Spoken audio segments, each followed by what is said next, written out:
कहीं पे ये फकी के अंदर ड्रग्स यूज की जाती है। ये डिप्रेशन और डाइट का आपस में कोई ताल्लुक है? कि अमेरिकन स्टडीज के अकॉर्डिंग मोटापा सिर्फ ओवर ईटिंग से नहीं आता, ज्यादा खाने से मोटापा नहीं आता, जबकि विटामिन्स और मिनरल्स की कमी से भी मोटापा आता है। बहुत से लोग ना सुबह सुबह उठते ऑफिस जाते वक्त ना कॉफी ले लेते हैं, कॉफी पीते हैं। तो बताइए ये कॉफी का क्या नुकसान है?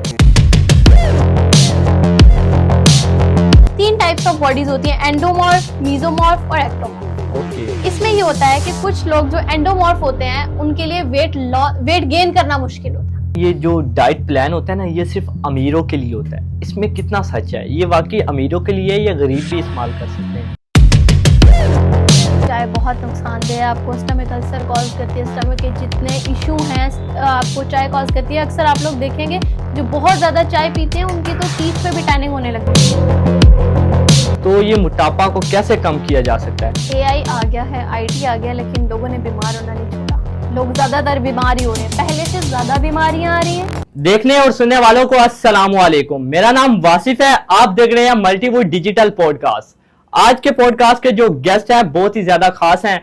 मैं ज्यादा वेट नहीं करवाऊंगा, बताता चलूं आज हमारे साथ मौजूद हैं डॉक्टर अरीशा मिसाल। अस्सलाम वालेकुम। वालेकुम अस्सलाम। डॉक्टर साहबा कैसी हैं आप? अल्हम्दुलिल्लाह, आप कैसे? ठीक है, अल्हम्दुलिल्लाह। सबसे पहले तो आपका बहुत शुक्रिया कि आपने हमें अपना कीमती टाइम दिया है। जज़ाकल्लाह। अच्छा डॉक्टर साहिबा, हर पाकिस्तानी माँ का सवाल है कि बच्चे को किस उम्र से खिलाना शुरू करना चाहिए? अच्छा, बच्चे को 6 महीने के बाद से खिलाना शुरू कर देना चाहिए, जिसको हम प्रोसेस को वीनिंग कहते हैं या कॉम्प्लीमेंट्री फीडिंग कहते हैं। एक बच्चा जब 6 माह से ऊपर का हो जाता है उसके बाद उसको ब्रेस्ट मिल्क के साथ साथ खाने की भी ज़रूरत होती है। तो हमें चाहिए कि सेमी सॉलिड फूड इंट्रोड्यूस किया जाए ताकि उसकी कैलोरीज को पूरा किया जाए। इसमें मुझे ये बताइए कि क्या खिलाना चाहिए बच्चे को? अच्छा, हम सेमी सॉलिड फूड्स में कुछ भी ले सकते हैं, जैसे हम घर में खिचड़ी दलिया बनाते हैं, ठीक है, आम अल्फाज में जो पाकिस्तानी लोग बनाते हैं, हम उसको एग योक खिला सकते हैं, ठीक है, योगर्ट दे दें, बनाना मैश करके दे दें, पोटैटो बॉईल करके दे दें, पीस बॉईल करके मैश करके दे दें। तो कितने सारे ऑप्शंस हैं जिसकी वजह से वो अपनी कैलोरीज मीट कर सकता है अदर देन द मिल्क। नहीं, मेरा सवाल ये भी था किस उम्र से? 6 माह से ऊपर। 6 माह से ऊपर। और कब तक खिलाना चाहिए? 6 माह से लेके 2 साल तक, उसको कॉम्प्लीमेंट्री फीडिंग कहते हैं हम। 6 माह से लेके 2 साल तक जो इन्फेंट होता है, ठीक है, उसके बाद वो हार्ड फूड खाने लग जाता है। तो इसमें आहिस्ता आहिस्ता हमने ये मदर ने देखना होता है। अच्छा, कुछ बच्चे होते हैं वो मना कर देते हैं, रिफ्यूज कर देते हैं कि हमने ये खाना नहीं खाना। तो हर बच्चे का टेस्ट डिफरेंट होता है।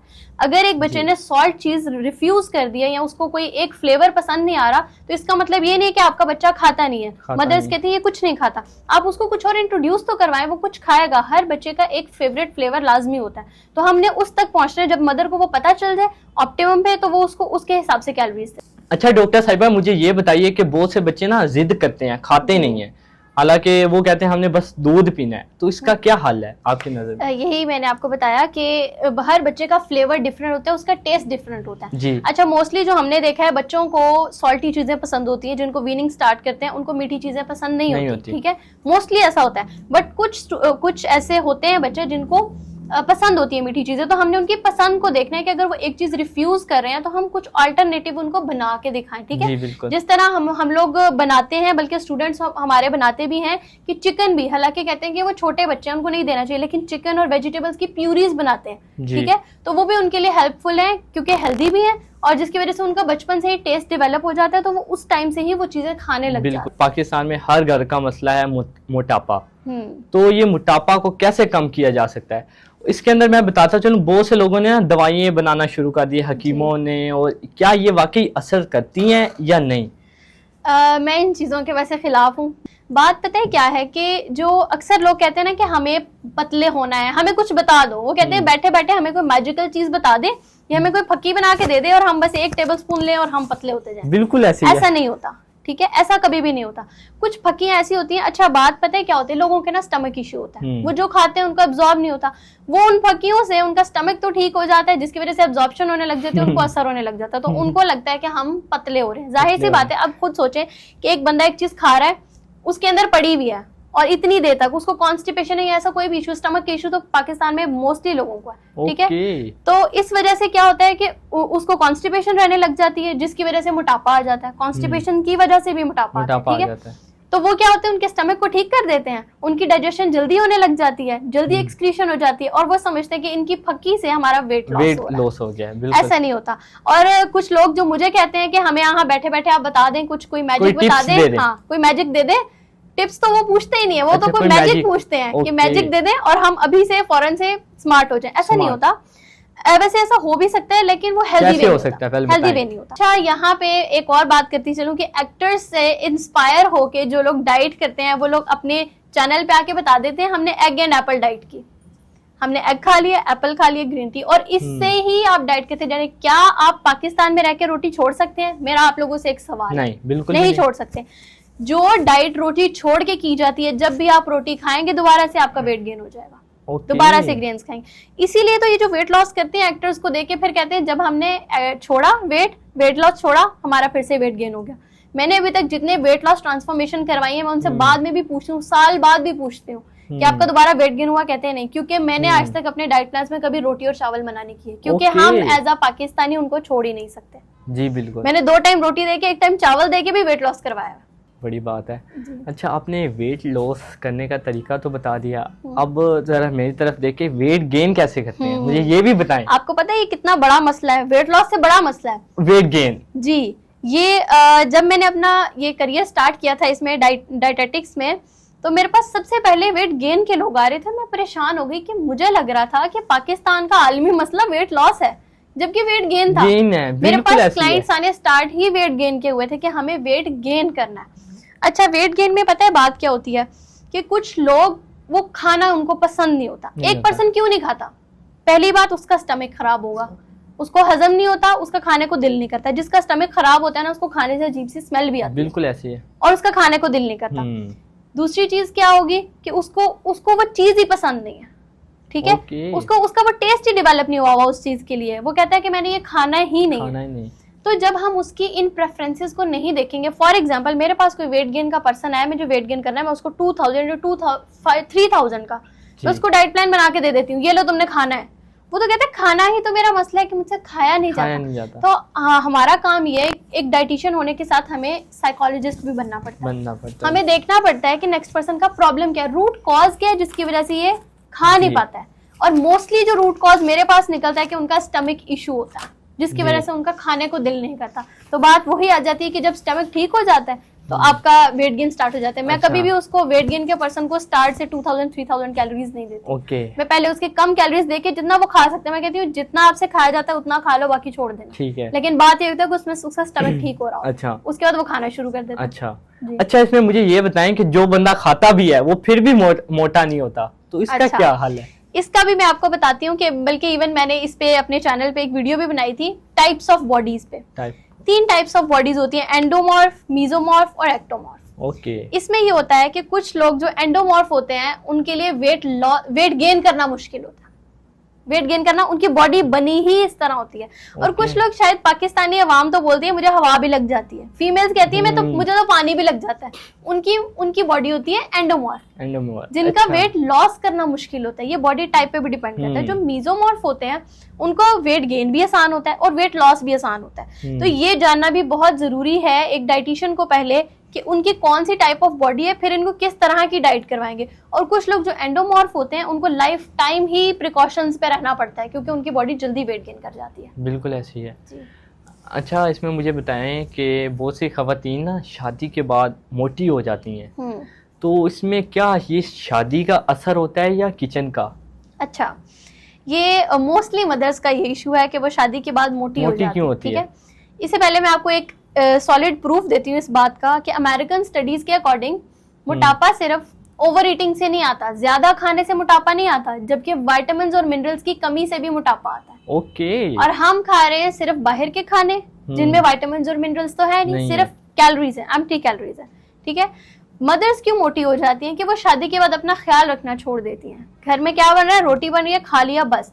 वो बच्चों के लिए तो फिर भी कर पा रही होती हैं, बट वो इतना थक जाती हैं कि वो कहती हैं हमने अब अपने लिए कुछ नहीं बनाना।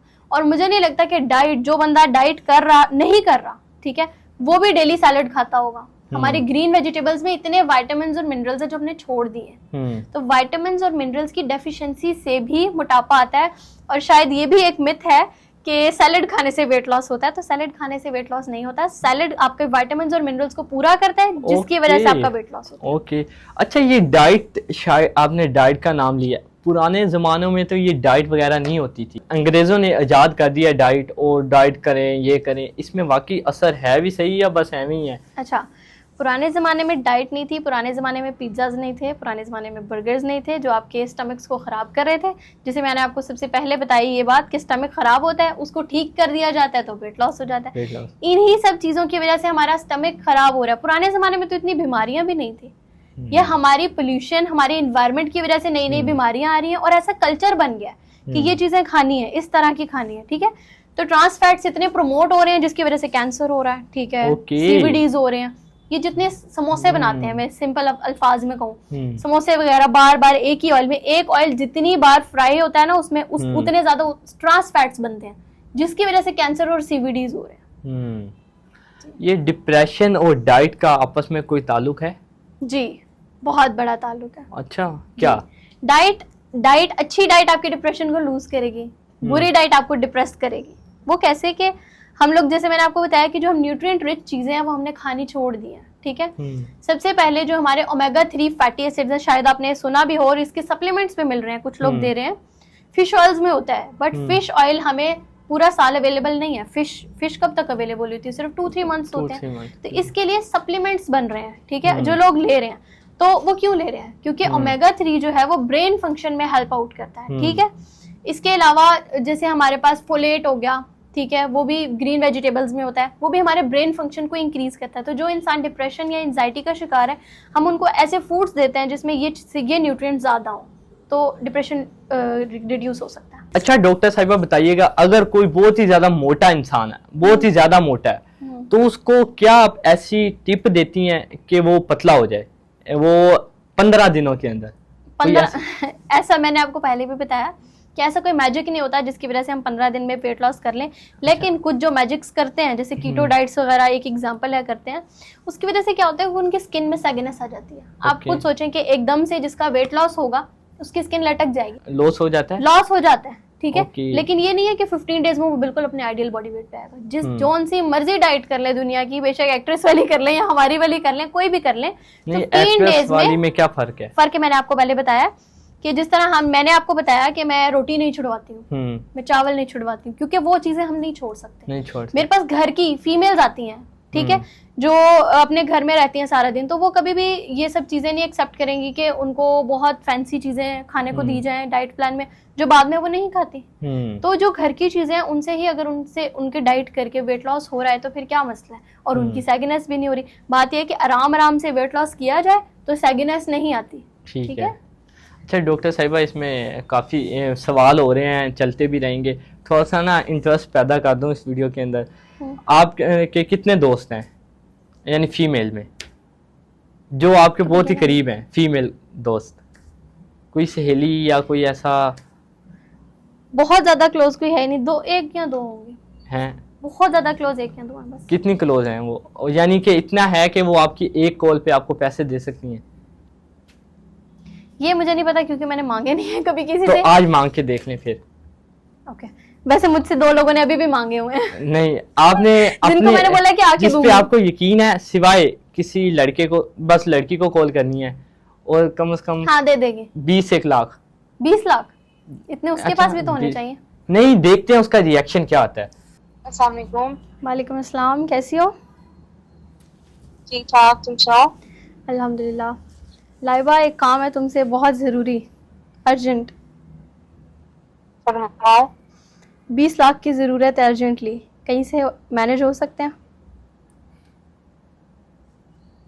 क्या? 20 लाख की ज़रूरत है, मैनेज हो सकते हैं? अच्छा यार, अगर 1-2 दिन दे दो तो। 1-2 दिन में हो जाएंगे?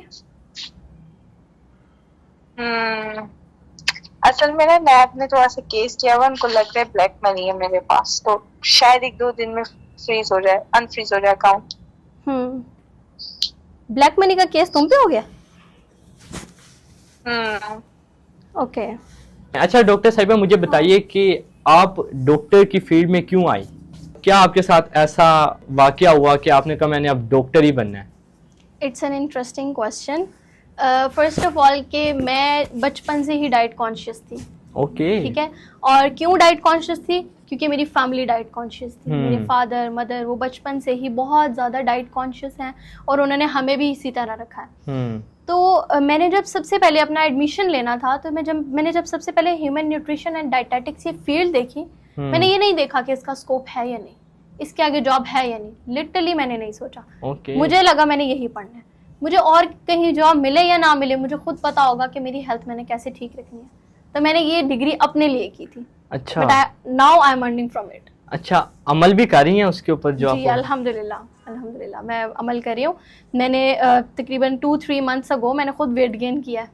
मेरा HB लेवल बहुत कम हो गया था। ओके। मेरा भी स्टमक का इशू था। मैं आपसे अपनी स्टोरी शेयर करती हूँ कि मेरे स्टमक का बहुत इशू हो गया था जिसकी वजह से मेरा HB लेवल 6 तक चला गया, जो कि बहुत अलार्मिंग होता है। उसके बाद डेथ तक होने के चांसेस होते हैं। उस 6 से लेके 13.3 तक अपना HB मैं खुद लेके आई, मैंने खुद डाइट की और मेरा जो HB लेवल है वो 13.3 है। यस, बड़ी बात है। तो इससे ये साफ जाहिर होता है कि डाइट के थ्रू हर चीज़ पॉसिबल है। ठीक है, आप कुछ भी डिजीज़ क्योर करनी है, कोई डिजीज़ प्रिवेंट करनी है तो ये पॉसिबल है। ठीक है, वरना लोग हमेशा मेडिसिन को ही रिकमेंड करते हैं। लिटरली मुझे कल भी एक क्लाइंट मिला तो उन्होंने मुझे कहा कोई आपकी मेडिसिन नहीं है वो दे दे। मैंने कहा ये अच्छा आप किस चीज़ की मेडिसिन ले रहे हैं? मैंने देखा मैग्नीशियम के सप्लीमेंट्स ले रहे थे। मैग्नीशियम है, मैंने उनको बोला सीड्स में होता है, सीड्स ले लें। कहते वो चीज़ें खाना मुश्किल है, ये एक गोली लेना आसान है। तो ये पाकिस्तानी अवाम जो है वो बहुत ज़्यादा लेजी हो गई है। वो कहती है हमने उठ के चीज़ें बनानी नहीं है, अपने लिए अच्छा खाना नहीं बनाना, 2-3 गोलियां खा लेनी और सो जाना। तो हमारा एक जो मेन मोटो होता है न्यूट्रिशन का कि आप लोग अपने दवाई को खाना ना बनाएं, खाने को दवाई बनाएं। बड़ी बात है। लोग इतनी एक टाइम पे दवाइयां खा रहे हैं कि उनके खाना ही ना खाना पड़े, उनको पेट ही भर जाए उनका दवाइयों से, इतनी दवाइयां खा रहे हैं। तो उन्होंने दवाइयों को खाना बनाया हुआ है। बट हम अर्ली एज पे अगर अपने खाने को ही दवाई बना लें तो हमें फ्यूचर में इतनी सारी दवाइयों की जरूरत नहीं पड़ेगी। अच्छा डॉक्टर साहिबा बताइए कि बड़े लोगों का सवाल होता है कि डॉक्टर्स मिलियंस में कमाते हैं, आप बताएं कि आप वाकई कमाते हैं और आप कितना कमा रही हैं महीने का? जी ऐसा होता है, डॉक्टर्स कमा लेते हैं। ठीक है, अच्छे डॉक्टर्स हैं, अच्छे क्लाइंट्स हैं तो आप कमा लेते हैं। हर डॉक्टर कमा रहा है? हर डॉक्टर का मैं नहीं कह सकती कि हर डॉक्टर कमा रहा है, लेकिन ये है कि जो डॉक्टर्स अपनी फील्ड से कनेक्टेड है, क्योंकि कुछ लोग अपना पढ़ के उस करियर को लेके नहीं चलते, तो हम नहीं कह सकते कि हर डॉक्टर कमा रहा है। ठीक है, तो जो डॉक्टर्स जॉब कर रहे हैं इस फील्ड को साथ लेके चले को डेफिनेटली कमा रहे हैं। तो आपका क्वेश्चन है तो yes I am earning in lakhs, लाखों में कमा लेते हैं। अच्छा लाखों में कमा, FBA वाले नहीं पढ़ते आपका? नहीं। अच्छा डॉक्टर साहिबा मुझे बताएं कि मेरे जैसे बंदे को रोजाना क्या डाइट करनी चाहिए? आपको तो वेट गेन की जरूरत है। हाँ, यानी वेट गेन में क्या मेरे क्या खाना चाहिए? अच्छा, वेट गेन की मैं आपको एक अच्छी सी रेसिपी बताती हूँ जो कि फीमेल्स अपनी बच्चों को भी दे सकती हैं, जो कहते हैं कि हमारे बच्चे बहुत वीक हैं, हड्डियां निकलेंगी, इस तरह की बातें करती हैं। तो एक एनर्जी बॉल्स वो मैंने खुद ही बनाई थी एक बार और मुझे खुद भी अच्छी लगी और मैंने बहुत रिकमेंड किया, सबको अच्छी लगी। तो उसमें यह है कि आप डेट्स हैं, डेट्स को मैश करें, खजूरों को, ठीक है, उसके अंदर जो भी नट्स आपको पसंद है, क्योंकि कुछ बच्चों को नट्स से एलर्जी भी होती है, जो नट्स आपको पसंद हैं और जो आपको एलर्जी कॉज नहीं करते, जैसे बादाम हो गया, अखरोट हो गया, ऐसी की चीजें, वो उसके अंदर डाल के उसकी बॉल्स बना लें। तो बच्चों को अगर अलग से डेट्स देंगे वो नहीं खाएंगे, अलग से नट्स देंगे उनको बहुत खाना लगेगा, डेट्स नट्स ये सब चीजें अलग अलग। लेकिन अगर आप उनको डेली वो एक बॉल दे देते तो उसकी काफी सारी कैलोरीज भी पूरी हो जाती है और वो खुश होकर खा भी लेते हैं। तो उससे वेट गेन भी बहुत जल्दी होता है और पर्सनली मैंने भी वेट गेन डेट्स खा के किया। ओके, तो वो हमें कैसे मिल सकता है, ऑनलाइन या हमने ऑर्डर करना वो एनर्जी बॉल्स? एनर्जी बॉल्स ये लोग वैसे आप अपने घर पे भी बना सकते हैं, लेकिन मैंने वो कैसे बनती हैं बता ये मैंने आपको रेसिपी बताई है कि आप लोगों ने डेट्स को मैश करना है और उसके अंदर नट्स चॉप करके डालें, कोशिश करें रोस्ट करके डालें। रोस्ट का मतलब ये है कि आप बादाम अखरोट इन सब चीज़ों को तवे के ऊपर डालें, थोड़ा सा भून लें, उसके बाद उनको क्रश कर लें और क्रश करके मैश हुई डेट्स के अंदर डाल के बॉल्स बना लें। ठीक है। अच्छा डॉक्टर साहिबा मुझे बताइए कि ये आगे बहुत से लोगों का है कि आगे जो डॉक्टर्स हैं उनका आगे कोई स्कोप नहीं है, ये बात सच है? अच्छा, आईटी का दौर आ रहा है और डॉक्टर्स बहुत पीछे रह जाएंगे। अच्छा, एआई आ गया है, वो एआई खुद सारे मशीन सारे इलाज एआई करेगा, तो ये क्या इसके ऊपर कहेंगे आप? एआई आ गया है, आईटी आ गया, लेकिन लोगों ने बीमार होना नहीं छोड़ा। लोग ज्यादातर बीमार ही हो रहे हैं, पहले से ज्यादा बीमारियां आ रही हैं, पहले से ज्यादा लोग बीमार हो रहे हैं। ठीक है, तो ऐसा नहीं हो सकता कि डॉक्टर्स का स्कोप कभी चला जाए। बात यह है कि पाकिस्तान में लोग बहुत पढ़ने वाले हैं, बहुत हार्ड वर्किंग स्टूडेंट्स हैं, मैंने देखे हैं, ठीक है, लेकिन बात यह है कि यहाँ पे एम्प्लॉयमेंट स्टेटस कम है, नौकरियां नहीं मिल रही, लोग MBBS कर करके बैठे हुए हैं बट उनको जॉब्स नहीं मिल रही। डॉक्टर्स में मिल जाती हैं जॉब्स? कंफर्म नहीं है क्योंकि मैंने काफी देखे हैं, मैंने बहुत MBBS। आपको इजी मिल गई थी जॉब? अब मेरा अपना क्लिनिक है, ठीक है, तो मैं कहीं पे जॉब नहीं कर रही हूँ। अच्छा, मैंने की है यहाँ पे भी दारुल बरकत यानी आप अपना बिजनेस कर रही हैं? जी। तो बिजनेस का आइडिया कहाँ से आपने, अच्छा, ये मैंने अपना ही करना है, आप जॉब की तरफ क्यों नहीं गई?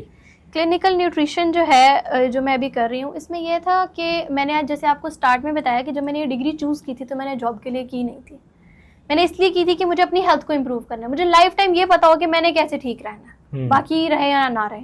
तो जब मैंने खुद कर लिया तो नॉलेज अपने पास रखने का क्या फ़ायदा है जब आपको पता है, आप क्यों नहीं लोगों को बता रहे।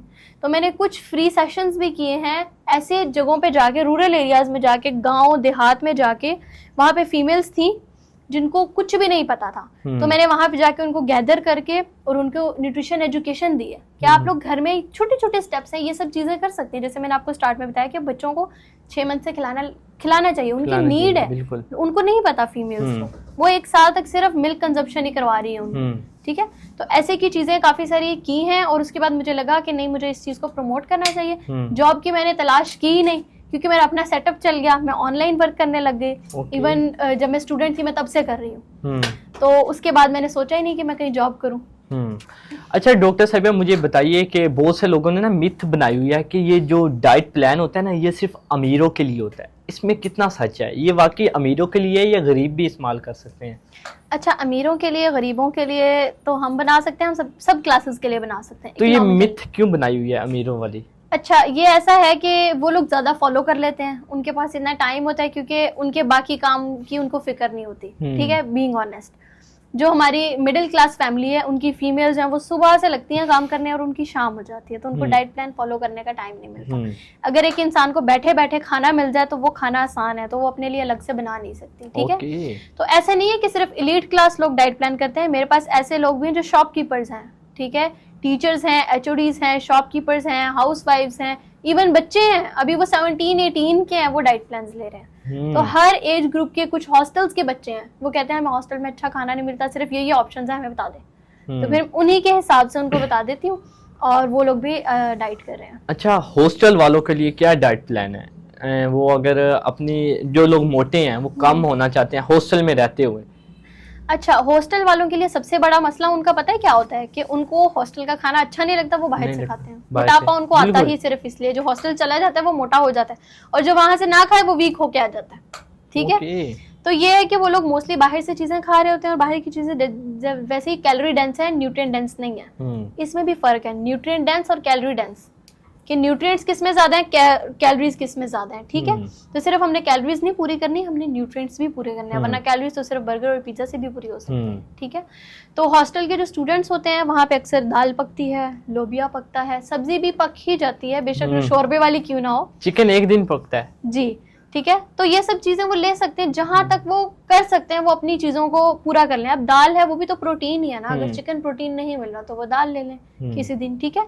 तो इस तरह काफी सारे और ऑप्शंस होते हैं, जैसे भुने हुए चने होते हैं वो अपने पास रख सकते हैं, वो तो खा सकते हैं हॉस्टल में। तो ऐसी काफी सारी चीजें हैं जो वो वहाँ पे रहते हुए भी खा सकते हैं और अपना वेट लॉस कर सकते हैं। जी। अच्छा डॉक्टर साहिबा, मुझे ये एक ना आजकल ऑनलाइन ना बहुत स्कैम चल रहा है, हर बंदे ने ना अपनी वेबसाइट बना के अपनी प्रोडक्ट लॉन्च कर दी है, मोटा होने वाली, ये करने वाली, हाइट बनाने वाली और पता नहीं क्या क्या प्रोडक्ट, और मैंने कुछ ऑर्डर भी किए हैं, लेकिन यकीन करें 1% भी असर नहीं हुआ। यानी कि प्रोडक्ट बेच रहे हैं, वो जो मेडिसिन होती है उसका नुकसान है, अब ये नहीं पता कि वो किस चीज़ से बनाई हुई है। अच्छा, इसमें मैं आपको एक अपने क्लाइंट की स्टोरी बता देती हूँ तो आपको समझ आ जाएगा। मेरे पास एक क्लाइंट आती हैं, वो कह रही हैं कि मैंने वेट गेन करना है थोड़ा सा, ठीक है। तो उसके बाद वो कहने लगी मैंने वेट लॉस करना है। मुझे समझ नहीं आया क्योंकि वो मेरे पास ऑनलाइन पेशेंट थी, तो मैं देख के अंदाज़ा नहीं लगा सकी कि ये मोटी है या पतली है, इनको क्या करने की ज़रूरत है। तो उन्होंने मुझे बताया कि मैं डिप्रेशन में हूँ। मतलब उन्होंने तकरीबन 2 घंटे से भी ज़्यादा मुझसे बात की, जबकि मैं इतनी लंबी कंसल्टेशन कॉल करती नहीं हूँ। She was a female married. लेती हैं आप? कंसल्टेशन कॉल फ्री होती है, डाइट प्लान के पैसे होते हैं, ठीक है। तो उन्होंने जब कॉल की तो वो कहती है मैं डिप्रेशन में हूँ, मेरे पट्टों में खिंचाव होता है, मुझे स्टमक इशू भी है, मैं घर में भी सबसे लड़ती हूँ, मेरे हस्बैंड से भी लड़ाई रहती है, मेरे बच्चे भी खुश नहीं है, वो स्कूल टाइम पे नहीं पहुंच पाते मेरी वजह से, मतलब उनके इतने मसले थे। तो मैंने उनसे पूछा कि ये सब क्या हुआ, अच्छा कैसे हुआ, स्टार्ट हुआ, फिर मैंने क्योंकि रूट कॉज ढूंढना चाहिए कि हुआ क्यों। उन्होंने कहा मैं बिल्कुल ठीक थी। उन्होंने एक वेबसाइट भी बताई थी जो कि मैं मेंशन नहीं करूंगी, वहां से मैंने ये एक पता नहीं मजून था कुछ, मैंने ये ऑर्डर किया वेट गेन करने के लिए। तो उन्होंने कहा कि मैंने वो वेट गेन के लिए लिया। मैंने जब उसको लेना स्टार्ट किया तो मुझे एक दिन लगा मेरा सर दर्द हो रहा है, अगले दिन फिर लगा मेरा बीपी हाई होने लग गया, लेकिन मैंने सिर्फ 3 या 4 दिन खा के वो छोड़ दिया और 3-4 दिन में उनका बीपी इतना हाई होने लग गया और वो डिप्रेशन में चली गई। कहती मुझे उसके बाद समझ डिप्रेशन में क्यों चली गई कि बीपी हाई होता था, उनसे कोई काम नहीं हो पाता था, जिसकी वजह से उनको डिप्रेशन होता गया। और कहती है जिसकी वजह से मैं बहुत ज्यादा गुस्सा करने लगी, घर में लड़ाइयाँ रहती थी। और कहती है मुझे अच्छे, मैंने कहा आपको कंफर्म है कि आपके ये सारी सिम्टम्स उससे हुए हैं, क्योंकि मैं तो नहीं किसी और को गलत कह रही थी। उन्होंने खुद कहा कि फिर वो 4 दिन कहती है पहले मुझे लगा कि इसका सिम्टम नहीं है, उन्होंने 4 दिन खाई फिर छोड़ दिया। कहती फिर रहा वैसे ही, सिम्टम्स ठीक नहीं हुए तो उन्होंने दोबारा से लेना शुरू कर दिया, यानी कि उन्होंने वो बॉटल पूरी खत्म नहीं की थी, लेकिन अभी भी कहती है वो एक्सपायर हो गई है, पड़ी पड़ी है, उसको क्या हुआ है, लेकिन मैं इतनी बीमार हो गई हूँ कि ये 4था महीना है, मैं डिप्रेशन से नहीं निकल पा रही हूँ और मेरा बीपी कंट्रोल नहीं हो रहा है। तो वो वेट गेन करना चाह रही थी और उसके बाद वो मेरे पास आई कि आप मेरा वेट गेन करवा दें। तो वो बहुत मुझे उनकी समझ नहीं आई कि वो क्या चाह रहे हैं, जो लोग इस तरह बना रहे हैं। तो आप काइंडली, मेरा पैगाम है सबसे, कहीं पे ये फक्की के अंदर ड्रग्स यूज की जाती है, ऐसा हो सकता है। अच्छा ये भी मैं आपको एक बात बताती हूँ कि जैसे आपने कहा कि बिजनेस का माइंडसेट है, तो मैंने अपना बिजनेस स्टार्ट करने का शुरू किया और मैंने अपने प्रोडक्ट्स बनाए हैं, ठीक है। तो उसमें मेरा एक प्रोडक्ट था एंटी डिप्रेसेंट टी, जो आपकी डिप्रेशन को लूज करता है, ठीक है। जिसकी वजह से क्या हुआ, मैंने चैम्बर में से अवार्ड भी लिया, chamber of commerce and industries में से, कि आपका प्रोडक्ट बहुत अच्छा है। उन बिजनेसमैन को वो बहुत अच्छा लगा क्योंकि वो डिप्रेस थे, मतलब मुझे वो खड़े खड़े कह रहे थे कि हमें डबल कीमत पे दे दो, हमें ये प्रोडक्ट चाहिए, इतना उसकी ना थी। अच्छा तो मैंने सोचा कि मुझे ना 2-3 लोगों ने आके ये भी कहा कि क्या इसमें कोई ड्रग्स है, एंटी डिप्रेशन का क्या मतलब होगा कि इसमें कोई ड्रग्स होंगे, हमारा माइंड रिलैक्स हो जाएगा और हम अच्छा फील करेंगे। लेकिन लिटरली उसके अंदर 0% ड्रग्स थे। ये तो मुझे उस टाइम जब उन्होंने कहा तो मैंने सोचा कि अच्छा ड्रग्स भी डाल सकते थे लिटरली, वरना मैं तो हर नहीं, मुझे पता था। देखिए हर किसी को पता है कि ड्रग्स आपके माइंड को रिलैक्स करते हैं, लेकिन जब मैं एंटी डिप्रेशन टी बना रही थी ना, मेरे माइंड में ड्रग्स आए ही नहीं कि मैं उनको डालूं। तो मैं यही सोच रही थी कि जब उनका क्वेश्चन आया तो मैंने कहा अच्छा, आपको पता होता तो आप डाल देती। नहीं ऐसा नहीं था, क्योंकि तो अच्छा क्यों ऐसा नहीं होता, मैंने आपको बताया कि मैं खुद हेल्थ कॉन्शियस हूँ और मैं हेल्थ को प्रमोट करना चाह रही हूँ। अब एक बंदा बैठे बैठे अपनी फकी बना के बेशक ड्रग्स उसके अंदर डाल के सेल कर रहा है, और एक मैं जिसने इतने सालों की डिग्री की, फिर क्लिनिकल किया, उसके बाद भी मैं वही बना रही हूँ, तो मैं वो पहले क्यों ना बना लेती। तो मैं लोगों को वो अच्छी न्यूट्रिशन देना चाहती थी जो बाकी सब नहीं दे रही, क्योंकि साइंटिफिक रिसर्च के अकॉर्डिंग तो मैंने उसके अंदर ऐसी हर्ब्स यूज की थी जो साइंटिफिकली प्रूवन है कि वो हमारे माइंड को रिलैक्स कर। अच्छा डॉक्टर साहबा, बहुत से लोग ना सुबह सुबह उठते ऑफिस जाते वक्त ना कॉफी ले लेते हैं, कॉफी पीते हैं, तो बताइए ये कॉफी का क्या नुकसान है, वो भी खाली पेट। हमारी बात यहाँ से स्टार्ट हुई थी कि पाकिस्तान में मोस्टली लोगों को स्टमक का इशू है। कॉफी में क्या है, कैफीन, चाय में क्या है, कैफीन। पाकिस्तानी लोग मोस्टली खाली पेट या कॉफी ले रहे हैं या चाय ले रहे हैं, ठीक है।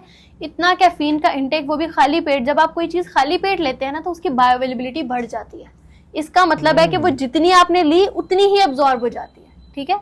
तो कैफीन इतनी ज्यादा लेने से आपको ये जो स्टमक की ज्यादा बीमारियां होती हैं, स्टमक अल्सर भी मोस्टली उन्हीं फीमेल्स और मेल्स को हो रहा होता है जिन्होंने सारी लाइफ जो है चाय ज्यादा पी होती है। तो इसकी वजह से है कि आपको स्टमक इश्यूज हो सकते हैं। आप ब्लैक कॉफी ले सकते हैं, ब्लैक कॉफी अच्छी है, वेट लॉस में भी हेल्प आउट करती है, बट आप उसको शाम के टाइम ले लें, मॉर्निंग में ना लें, एम्प्टी स्टमक नहीं लेने। अच्छा कोल्ड का भी नुकसान है, कोल्ड कॉफी नहीं कोल्ड का नहीं, सेम बात है, आप हॉट कॉफी ले लें या कोल्ड कॉफी ले लें, यानी दोनों का नुकसान है, कॉफी कोई भी ले लें। देखिए कैफीन अगर आप लिमिटेड अमाउंट में ले रहे हैं तो नुकसान नहीं है, बहुत ज्यादा ले रहे हैं तो फिर नुकसान है, ठीक है। अगर रोजाना खाली पेट ले रहे हैं कॉफी, खाली पेट ना लें, डेली ले लें, लेकिन उसको खाली पेट ना लें, कैफीन इंटेक हाई हो। अगर नाश्ता करने के बाद लें फिर ठीक है, हाँ इट्स ओके, आप एक मील के बाद ले लें, मील के भी 20 to 30 मिनट्स बाद लें, अगर आप चाहते हैं कि वो आपका पिया हुआ असर भी करे। ये चाय का कितना नुकसान है? बहुत से लोग कहते हैं चाय से ना रंग काला होता है, क्या ये बात सच है? और लोग ना एक दिन में 5-5 कप चाय पीते हैं, मेरे जाने वाले हैं वो तो 10-10 भी पीते हैं। तो ये क्या वाकई नुकसानदेह है चाय? जी, चाय बहुत नुकसानदेह है। आपको स्टमक अल्सर कॉज करती है, स्टमक के जितने इशू हैं आपको चाय कॉज करती है। अक्सर आप लोग देखेंगे जो बहुत ज़्यादा चाय पीते हैं उनकी तो टीथ पे भी टैनिंग होने लग जाती है, उनके टीथ वाइट नहीं रहते, ठीक है। उनकी जो स्किन है वो भी थोड़ी डल होने लग जाती है, लेकिन उसका मतलब ये नहीं है कि चाय पीने से बंदा काला हो जाता है। वो जब बंदे का स्टमक इशू होता है ना तो फौरन से फेस पे पता चलता है, ठीक है। जिन फीमेल्स की एक्ने भी होती है ना तो उनका स्टमक इशू भी होता है या हार्मोनल इम्बैलेंस होता है, ठीक है।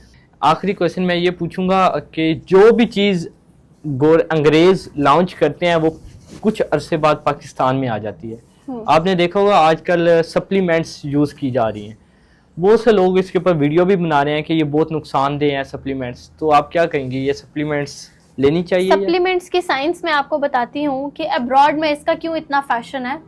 अब्रॉड में क्या है कि हर चीज़ फ्रोजन फॉर्म में मिलती है, उनको वेजिटेबल्स फ्रोजन मिलती हैं, उनको फ्रूट्स फ्रोजन मिलती हैं, वहाँ पे सनलाइट अवेलेबल नहीं होती जिसकी वजह से उनको विटामिन डी नहीं मिलता। तो वहाँ पे जब भी कोई भी हल्का से सिम्टम्स किसी को आता है तो वहाँ पे डॉक्टर सबसे पहले विटामिन डी सप्लीमेंट्स रिकमेंड करते हैं क्योंकि वहाँ पे धूप नहीं निकलती। फिर वो फ्रोजन चीजें ले रहे हैं, फ्रोजन चीजों से हमें न्यूट्रिएंट उस हिसाब से नहीं मिलते हैं। फॉर एग्जाम्पल मैंने एप्पल खाया है, ठीक है, मुझे उसके 70% न्यूट्रिएंट्स मिल गए हैं। बेशक पाकिस्तान में हम कहते हैं कि अब वो ठीक पहले वाले एप्पल्स नहीं है, लेकिन 70% न्यूट्रिएंट्स मिल गए। लेकिन वही अगर फ्रोजन फॉर्म में बाहर कोई खा रहा है, ठीक है, एक्सपोर्ट हो रहे हैं, इम्पोर्ट हो रहे हैं, कितनी प्रोसेसिंग हो रही है उसकी, जिस चीज की जितनी प्रोसेसिंग होती है उसका न्यूट्रिएंट लेवल कम होता है। तो उनको वो 30% मिल रहा है एक एप्पल, ठीक है। तो हम वो ये इतना सारा तो खा नहीं सकते, वो हमारी जगह हमने एक एप्पल खाया वो 4 एप्पल खा लें, फिर वो खाना नहीं खाएंगे, ठीक है। तो ये है कि वहां पे सप्लीमेंट्स की जरूरत तब पड़ती है कि जब हमारे न्यूट्रिएंट्स खाने से पूरे ना हो रहे हो तो सप्लीमेंट्स होते हैं। सप्लीमेंट का मतलब है कंसंट्रेटेड अमाउंट ऑफ न्यूट्रिएंट्स, उन्हीं न्यूट्रिएंट्स को कंसंट्रेटेड करके एक गोली बना दी जाती है जिसको हम सप्लीमेंट कहते हैं। तो उनको वहां पे जरूरत है, लेकिन पाकिस्तान जो है वो हमेशा से वहाँ के जो तरीके हैं उनको अडॉप्ट करने की कोशिश करता है। यहाँ पे पहले से हमें चीजें अवेलेबल हैं, वो खाते नहीं है, फ्रूट्स नहीं खाने, सप्लीमेंट्स ले लेने हैं, ठीक है। तो ये वाला फैशन ठीक नहीं है और सप्लीमेंट्स कभी भी रिकमेंडेशन के बगैर नहीं लेने चाहिए। मैंने देखा है कुछ लोग विटामिन डी, कैल्शियम, हर चीज इकट्ठे लेते जा रहे हैं। अब आपको मैं एग्जांपल देती हूँ कि आयरन के सप्लीमेंट्स ले लें और साथ कैल्शियम के ले लें, ना आयरन असर करेगा ना कैल्शियम असर करेगा। आयरन के साथ कभी भी कैल्शियम लेना ही नहीं है, ठीक है। और अगर आयरन की एब्जॉर्ब आप कहते हो कि ज्यादा अच्छे से हो तो आप उसके साथ विटामिन सी ले लो। तो ये चीजें लोगों को नहीं पता होती। जब आप किसी हेल्थ केयर प्रोफेशनल के साथ पास जाएंगे तो वो आपको बताएगा कि इसके साथ आप ये ले लें तो ये जल्दी एब्जॉर्ब हो जाएगा। ये ना आप दोनों लेते रहे और दोनों का असर ही ना हो। तो बगैर रिकमेंडेशन के सप्लीमेंट्स नहीं लेने चाहिए। अच्छा, क्या पैगाम देना चाहती हैं लोगों को डाइट प्लान के हवाले से? सबसे पहले मेरी जो टारगेट है वो हमेशा फीमेल्स ही रहती हैं, ठीक है। फीमेल्स ही हमेशा मेरे टारगेट पे रहती हैं क्योंकि वो अपनी हेल्थ का बिल्कुल ख्याल नहीं रखती हैं, ठीक है। घर में उनकी एक तो शादी हो जाती है, वो बच्चों को देख लेती हैं, अपने आप को नहीं देखती हैं, ठीक है। और दूसरा ये कि एक वुमेन जो है वो बचपन से एक बेबी को हेल्दी बना सकती है जिसकी वजह से वो आगे कम्युनिटी को स्ट्रॉन्ग कर सकता है, ठीक है। तो इसलिए हमें जो मेरा पैगाम फीमेल्स के लिए है कि खुद भी हेल्दी रहें और अपनी नेक्स्ट आने वाली जनरेशन को भी हेल्दी रखें, उनकी हेल्दी ईटिंग हैबिट्स डेवलप करें।